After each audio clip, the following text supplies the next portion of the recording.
Oya wanangu we. Oya mwanangu. Juzi mwanangu si niko zangu na beach kule. Nilikuwa navua nini au sio bwana? Basi mwanangu tunavua samaki au vipi bwana? Kidogo likaja bunge la wimbi mwanangu. Au sio bwana? Ile wimbi. Ule mtumbi mwanangu ukabinuka. Ulipobinuka ule mtumbwi. Wale wanangu wote mwanangu walikufa mwanangu, lakini mimi mwenyewe nimepiga mbizi kidogo mchikavu. Kama mimi. Hiyo kama mimi. Kama wewe? Kweli. Acha hiyo mwanangu. Juzi sikulikuwa na mashindano ya magari? Juzi Morogoro. Acha mwanangu. Nikapewa Subaru. Gia 5 hiyo. Piga kibati. Ngoja nimemaliza gia 5. Inadai gia. Nitafanyaje? Nikaipa reverse. Ngoma hapa bado inadai gia. Nikaikopea. Maana sina zimeisha. Nikatafuta nikakopa sehemu. Nikachukua namba 7. Dakika 15 niko Msamvu mwanangu. Dakika 15 niko Msamvu. Watu wanashangaa. Hiyo. Yaani kama mule kama mimi. Hivyo yani.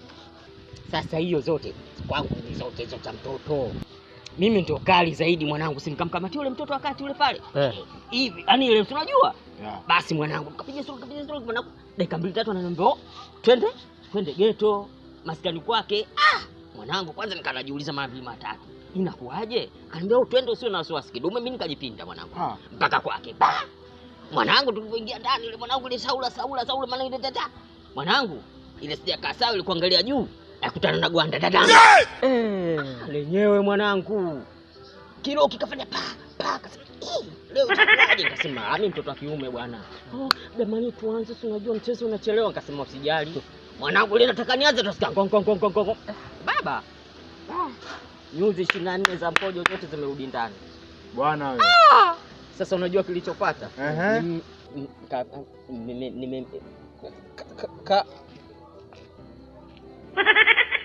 Sema basi kama wewe. Sema kila kitu kama mimi. Kila kitu kama mimi. Mwanzio kapaka mafuta. Yaani unarekia atakukuta mambo. Acha upumbavu.